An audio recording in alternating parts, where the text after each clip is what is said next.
ಬಂಧುಗಳೇ ನಮಸ್ಕಾರ, ಹೇಗಿದ್ದೀರಿ ಎಲ್ಲರೂ? ಬಂಧುಗಳೇ, ಇದು ಪ್ರತಿ ಪೋಷಕರು ಗಮನಿಸಲೇಬೇಕಾಗಿರುವಂಥ ಸ್ಟೋರಿ. ಕಾರಣ ನಿಮ್ಮ ಮಕ್ಕಳು, ಅದರಲ್ಲೂ ಕೂಡ ಈ 20ರಿಂದ 25 ವಯಸ್ಸಿನ ಆಸುಪಾಸಿನ ಮಕ್ಕಳು, ಯುವಕರಾಗಿರ್ಬೋದು ಅಥವಾ ಯುವತಿಯರಾಗಿರ್ಬೋದು, ಈ ಪ್ರೀತಿ ಪ್ರೇಮ ಎನ್ನುವಂಥ ವಿಚಾರವನ್ನು ತಲೆಗೆ ಹಚ್ಚಿಕೊಂಡು ವಿಪರೀತವಾಗಿ ತಲೆ ಕೆಡಿಸ್ಕೊಂಡು ತಮ್ಮ ಬದುಕನ್ನೇ ಸರ್ವನಾಶ ಮಾಡಿಕೊಳ್ತಿದ್ದಾರೆ. ಒಂದಷ್ಟು ಮಂದಿಯಂತೂ ಈ ಪ್ರೀತಿ ಪ್ರೇಮದ ಆ ನಶೆಯನ್ನು ಹತ್ತಿಸ್ಕೊಂಡು ಓದಿನ ಕಡೆಗೆ ಗಮನ ಕೊಡದೆ, ಭವಿಷ್ಯದ ಬಗ್ಗೆ ಯೋಚನೆ ಮಾಡದೆ ತಮ್ಮ ಭವಿಷ್ಯವನ್ನೇ ಹಾಳು ಮಾಡ್ಕೊಳ್ತಿದ್ದಾರೆ. ಇನ್ನೊಂದಷ್ಟು ಮಂದಿಯಂತೂ ಯಾವ ಹಂತಕ್ಕೆ ಹೋಗಿಬಿಡ್ತಾರೆ, ಎಕ್ಸ್ಟ್ರೀಮ್ ಲೆವೆಲ್ಗೆ, ಅಂದರೆ ಹುಡುಗ ಕೈಕೊಟ್ಟ ಅಂದರೆ ಹುಡುಗಿ ಸಾಯೋದು, ಹುಡುಗಿ ಕೈಕೊಟ್ಲು ಅಂದರೆ ಹುಡುಗ ಸಾಯೋದು. ಹಿಂದೆ ಮುಂದೆ ಯೋಚನೆ ಮಾಡೋದೇ ಇಲ್ಲ. ಅಪ್ಪ ಅಮ್ಮ ತಮ್ಮ ಭವಿಷ್ಯ, ತಮ್ಮ ಬದುಕು, ಅದು ಯಾವುದರ ಬಗ್ಗೆಯೂ ಕೂಡ ಯೋಚನೆ ಮಾಡೋದಿಲ್ಲ. ಆ ಪ್ರೀತಿ ಪ್ರೇಮ ಎನ್ನುವಂಥ ನಶೆಯಲ್ಲಿ ತೇಲ್ತಿರ್ತಾರಲ್ಲ, ಆ ತೇಲುವಂಥ ಸಂದರ್ಭದಲ್ಲಿ ಬೇರೆ ಯಾವುದೇ ಯೋಚನೆಯೂ ಕೂಡ ಬರೋದಿಲ್ಲ. ಹಿಂದೆ ಮುಂದೆ ನೋಡದೆ ತಮ್ಮ ಬದುಕನ್ನೇ ಸರ್ವನಾಶ ಮಾಡಿಕೊಂಡು ಬಿಡ್ತಾರೆ. ಬಂಧುಗಳೇ, ಈ ಪೀಠಿಕೆಯನ್ನು ಹಾಕೋದಕ್ಕೆ ಕಾರಣ ಏನಪ್ಪ ಅಂದರೆ, ಇದೀಗ ಬೆಂಗಳೂರಿನಲ್ಲಿ ಅಂಥದ್ದೇ ಒಂದು ಘಟನೆ ನಡೆದಿದೆ.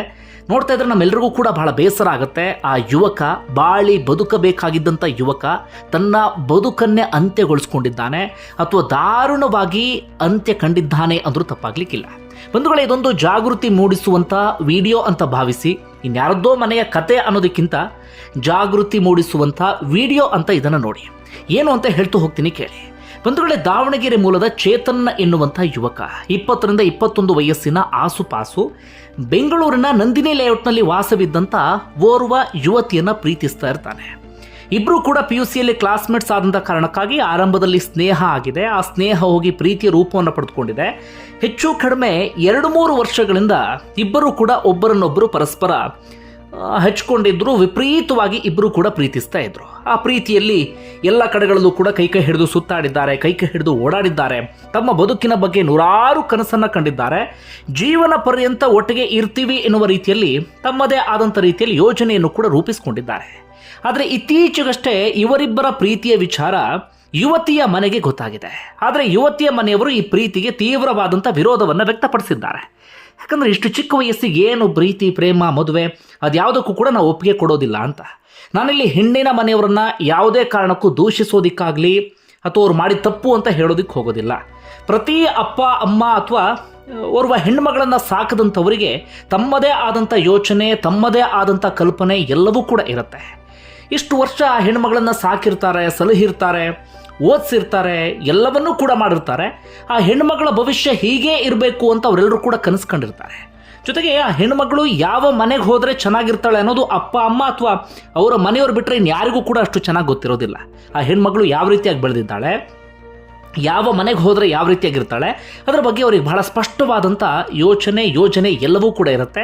ಜೊತೆಗೆ ಅವರಿಗೆ ಬೇರೆ ರೀತಿಯಲ್ಲೂ ಕೂಡ ಒಂದು ಆತಂಕ ಇರುತ್ತೆ. ಈ ರೀತಿಯಾಗಿ ಬೆಳೆದಂಥ ಹೆಣ್ಮಗಳಿಗೆ ಇನ್ಯಾರನ್ನೋ ಪ್ರೀತಿ ಪ್ರೇಮ ಅಂತ ಹಿಂದೆ ಬಿದ್ದು ಅಂತಿಮವಾಗಿ ಯಾವುದೋ ಒಂದು ಆ ಪ್ರೀತಿ ಪ್ರೇಮ ಅನ್ನೋದು ಕಟ್ಟಿಬಿದ್ದು ಮದುವೆ ಆದರೆ ಮುಂದೆ ಭವಿಷ್ಯ ಹಾಳಾಗಬಹುದು, ಇನ್ನೇನೋ ಎನ್ನುವಂಥ ಆತಂಕ ಇದ್ದೇ ಇರುತ್ತೆ. ಈ ಕಾರಣಕ್ಕಾಗಿ ತುಂಬ ಮನೆಯಲ್ಲಿ, ಹೆಣ್ಣುಮಕ್ಕಳ ಮನೆಯಲ್ಲಿ ಈ ರೀತಿ ಪ್ರೀತಿ ಪ್ರೇಮ ಎಲ್ಲದಕ್ಕೂ ಕೂಡ ವಿರೋಧ ವ್ಯಕ್ತಪಡಿಸ್ತಾರೆ. ಈ ರೀತಿಯಾಗಿ ವಿರೋಧ ವ್ಯಕ್ತಪಡಿಸೋದಕ್ಕೆ ಮತ್ತೊಂದು ಬಲವಾದ ಕಾರಣವೂ ಕೂಡ ಇದೆ. ಇತ್ತೀಚೆಗೆ ಈ ರೀತಿಯಾಗಿ ಪ್ರೀತಿ ಪ್ರೇಮ ಮಾಡಿ ಮನೆಯವರ ವಿರೋಧವನ್ನು ಕಟ್ಕೊಂಡು ಹೋರಾಟ ಮಾಡಿ ಏನೇನೋ ಮಾಡಿ ಮದುವೆ ಆದಂಥ ಅದೆಷ್ಟೋ ಮಂದಿ ಡಿವರ್ಸ್ ಮೊರೆ ಹೋಗ್ತಿದ್ದಾರೆ. ಈ ಕಾರಣಕ್ಕಾಗಿ ಅಪ್ಪ ಅಮ್ಮನಿಗೆ ಒಂದು ಆತಂಕ ಇರುತ್ತೆ. ನಾವೇ ನೋಡಿ, ಅಂದರೆ ಗಂಡಿನ ಪೂರ್ವಾಪರ ಎಲ್ಲವನ್ನೂ ಕೂಡ ತಿಳ್ಕೊಂಡು ಅಂತಿಮವಾಗಿ ಮದುವೆ ಮಾಡಿದ್ರೆ ನಮ್ಮ ಮನೆ ಹೆಣ್ಮಕ್ಳು ಚೆನ್ನಾಗಿರ್ತಾರೆ ಅನ್ನೋದು ಅವರ ಯೋಚನೆ ಆಗಿರುತ್ತೆ. ಇಲ್ಲೂ ಕೂಡ ಅಂಥದ್ದೇ ಯೋಚನೆ ಇರಬಹುದೇನೋ. ಈ ಕಾರಣಕ್ಕಾಗಿ ತೀವ್ರವಾದಂಥ ವಿರೋಧವನ್ನು ವ್ಯಕ್ತಪಡಿಸಿದ್ದಾರೆ. ಈ ಕಾರಣಕ್ಕಾಗಿ ಆ ಹುಡುಗಿಯೂ ಕೂಡ ಚೇತನ್ಗೆ ಬಂದು ಹೇಳಿದ್ದಾಳೆ, ಇಲ್ಲ, ನಿನ್ನನ್ನು ಮದುವೆ ಆಗೋದಕ್ಕೆ ಸಾಧ್ಯ ಆಗೋದಿಲ್ಲ, ನೀನು ಬೇರೆ ಯಾರನ್ನಾದರೂ ನೋಡ್ಕೋ ಅಥವಾ ನಿನ್ನ ಭವಿಷ್ಯದ ಬಗ್ಗೆ ಯೋಚನೆ ಮಾಡು. ನಮ್ಮ ಮನೆಯಲ್ಲಿ ತೀವ್ರವಾದಂಥ ವಿರೋಧ ವ್ಯಕ್ತಪಡಿಸ್ತಿದ್ದಾರೆ. ಮನೆಯವರ ವಿರೋಧವನ್ನು ಕಟ್ಕೊಂಡು ನಾನು ಮದುವೆ ಆಗೋದಕ್ಕಾಗಲಿ ಇನ್ನೊಂದಕ್ಕಾಗಲಿ ರೆಡಿ ಇಲ್ಲ ಅಂತ ಆಕೆ ಬಹಳ ಸ್ಪಷ್ಟವಾಗಿ ಹೇಳಿದ್ದಾಳೆ. ಇಷ್ಟು ಹೇಳ್ತಾ ಇದ್ದ ಹಾಗೆ ಆತನಿಗೆ ವಿಪರೀತ ತಲೆ ಕೆಟ್ಟು ಹೋಗಿಬಿಟ್ಟಿದೆ. ಆತ ಯಾವ ರೀತಿಯಾಗಿ ಯೋಚನೆ ಮಾಡಿದ್ದಾನೆ ಅಂದರೆ, ಇಲ್ಲಿ ನನ್ನ ಬದುಕು ಮುಗಿದು ಹೋಗಿಬಿಡ್ತು, ಬದುಕನ್ನೇ ಸರ್ವನಾಶ ಮಾಡಿಕೊಳ್ಳೋಣ ಎನ್ನುವ ರೀತಿಯಲ್ಲಿ ಆತ ಯುವತಿಯ ಮನೆ ಮುಂದೆ ಹೋಗಿದ್ದಾನೆ. ಗುರುವಾರ ರಾತ್ರಿ 11 ಗಂಟೆ ಸುಮಾರಿಗೆ ಅಲ್ಲಿ ಹೋದವನು ಯುವತಿಯ ಮನೆ ಮುಂದೆ ಗಲಾಟೆ ಶುರು ಮಾಡಿಕೊಂಡಿದ್ದಾನೆ. ಯುವತಿಯ ಮನೆಯವರು ಹಾಗೆ ಆತನ ನಡುವೆ ಮಾತಿನ ಚಕಮಕಿ ಶುರುವಾಗಿದೆ. ಇಷ್ಟೆಲ್ಲ ಆಗ್ತಿದ್ದ ಹಾಗೆ ಸ್ವಲ್ಪ ಹೊತ್ತಿಗೆ ಯುವತಿಯ ಮನೆಯವರು ಆ ಯುವಕನ ಮನೆಯವರಿಗೆ ಫೋನ್ ಮಾಡಿದ್ದಾರೆ. ಫೋನ್ ನಂಬರ್ ಎಲ್ಲವನ್ನು ಕೂಡ ತೆಗೆದುಕೊಂಡು ಅದಾದ ಬಳಿಕ ಯುವಕನ ಮನೆಯವರು ಕೂಡ ಸ್ಪಾಟಿಗೆ ಓಡೋಡಿ ಬಂದಿದ್ದಾರೆ. ಅವರು ಬರುವಷ್ಟರಲ್ಲಿ ಆತ ಆಟೋದಲ್ಲಿ ಚಾಕು ಇರಿದಂಥ ಪರಿಸ್ಥಿತಿಯಲ್ಲಿ ಪತ್ತೆಯಾಗಿದ್ದಾನೆ. ಅಲ್ಲೇ ಸ್ವಲ್ಪ ಮಟ್ಟಿಗೆ ಗೊಂದಲ ಅಥವಾ ಒಂದಷ್ಟು ಅನುಮಾನ ಇದೆ. ಯುವತಿಯ ಮನೆಯವರು ಹೇಳ್ತಿರೋದೇನಪ್ಪ ಅಂದರೆ, ನಾವು ಈ ರೀತಿಯಾಗಿ ಮಾತಿನ ಚಕಮಕಿ ನಡೆಸುವ ಸಂದರ್ಭದಲ್ಲಿ ಆತ ತೀವ್ರ ನಿರಾಸೆಗೊಳಗಾಗಿ ಅಥವಾ ತೀವ್ರ ದುಃಖಿತನಾಗಿ ಚಾಕು ಮೊದಲೇ ತಗೊಂಡು ಬಂದಿದ್ದ, ಆ ಚಾಕುವಿನಿಂದ ಆತನೇ ಚುಚ್ಕೊಂಡ ಅಂತ ಹೇಳಿ ಯುವತಿಯ ಮನೆಯವರು ಹೇಳ್ತಿದ್ದಾರೆ.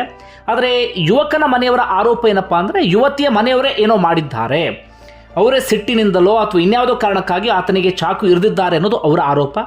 ಈ ಆರೋಪ ಪ್ರತ್ಯಾರೋಪ ಎರಡೂ ಕೂಡ ಇದೆ. ಪೊಲೀಸ್ ತನಿಖೆಯಲ್ಲಿ ಯಾವುದು ಅಂತ ಬಯಲಾಗಬೇಕಾಗುತ್ತೆ. ಆದರೆ ಒಟ್ಟಾರೆಯಾಗಿ ಆತನ ಬದುಕಂತೂ ಅಂತ್ಯ ಆಯಿತು. ದಾರುಣವಾದಂಥ ಅಂತ್ಯವನ್ನು ಆತ ಕಂಡುಬಿಟ್ಟ. ತಾನು ಪ್ರೀತಿಸಿದಂತಹ ಯುವತಿಯ ಮುಂದೆಯೇ ಅಥವಾ ತಾನು ಪ್ರೀತಿಸಿದಂಥ ಯುವತಿಯ ಮನೆ ಮುಂದೆಯೇ ಆತ ತನ್ನ ಪ್ರಾಣವನ್ನು ಕಳ್ಕೊಂಡು ಬಿಟ್ಟಿದ್ದಾನೆ. ಆತನಾಗಿಯೇ ತನ್ನ ಪ್ರಾಣವನ್ನು ಕಳ್ಕೊಂಡಿದ್ರೆ ಅಥವಾ ಚಾಕುವನ್ನು ಚುಚ್ಕೊಂಡಿದ್ರೆ ಆತನಿಗಿಂತ ಮತ್ತೊಬ್ಬ ಮೂರ್ಖ ಇರೋದಕ್ಕೆ ಸಾಧ್ಯವೇ ಇಲ್ಲ. ಇಬ್ಬರು ಕೂಡ ಪ್ರೀತಿಸಿದ್ರು, ಇಬ್ಬರು ಕೂಡ ಸಮಾನವಾಗಿ ಆ ಫೀಲಿಂಗ್ಸನ್ನು ಶೇರ್ ಮಾಡ್ಕೊಳ್ತಾ ಇದ್ರು. ಆದರೆ ಆಕೆ ಅದೆಲ್ಲವನ್ನು ಕೂಡ ಮರೆತು ಮುಂದಿನ ಬದುಕಿನ ಬಗ್ಗೆ ಯೋಚನೆ ಮಾಡ್ತಿದ್ದಾಳೆ, ಅಥವಾ ಭವಿಷ್ಯದ ಕಡೆ ಯೋಚನೆ ಮಾಡೋಣ ಎನ್ನುವಷ್ಟರ ಮಟ್ಟಿಗೆ ದೃಢವಾಗಿದ್ದಾಳೆ. ಇನ್ನು ಈತನಿಗೇನು ಅಂತ, ಆ ಯುವತಿಯೇ ಇಲ್ಲ ನಮಗೆ ಇನ್ನೊಂದು ಬದುಕಿದೆ, ನಾವು ಭವಿಷ್ಯದ ಬಗ್ಗೆ ಯೋಚನೆ ಮಾಡಬೇಕು, ಇದನ್ನು ಬಿಟ್ಟು ಮುಂದೆ ಹೋಗೋಣ ಎನ್ನುವಂಥ ಯೋಚನೆ ಮಾಡಿರುವಾಗ ಈತನಿಗೇನು ಅಂತ. ಈತನಿಗೂ ಅದ್ಭುತವಾದಂಥ ಭವಿಷ್ಯ ಇತ್ತು, ಸಾಕಿ ಸಲಹಿ ಇಷ್ಟು ದೊಡ್ಡವನನ್ನಾಗಿ ಮಾಡಿ ಎಜುಕೇಷನ್ ಕೊಡಿಸಿದಂಥ ಅಪ್ಪ ಅಮ್ಮನಿತ್ತು. ಈತನಿಗೂ ಕೂಡ ಒಂದು ದೊಡ್ಡ ಜವಾಬ್ದಾರಿ ಇತ್ತು, ಅಪ್ಪ ಅಮ್ಮನನ್ನು ಸಾಕಿ ಸಲಹಬೇಕಿತ್ತು, ಅವರಿಗೊಂದು ಬದುಕನ್ನು ಕಟ್ಕೊಡುವಂಥ ಕೆಲಸವನ್ನು ಮಾಡಬೇಕಾಗಿತ್ತು. ಆದರೆ ಆಕೆಯೇ ಯೋಚನೆ ಮಾಡಿದಾಗ ಈತ ಯಾಕಿಂಥ ನಿರ್ಧಾರವನ್ನು ತೆಗೆದುಕೊಂಡೋ ಗೊತ್ತಿಲ್ಲ. ಇನ್ನು ಅವರಾಗೇನಾದರೂ ಚುಚ್ಚಿ ಪ್ರಾಣವನ್ನು ತೆಗೆದಿದ್ರೆ ಅದಕ್ಕಿಂತ ದೊಡ್ಡ ಅಕ್ಷಮ್ಯ ಅಪರಾಧ ಯಾವುದೂ ಕೂಡ ಇಲ್ಲ.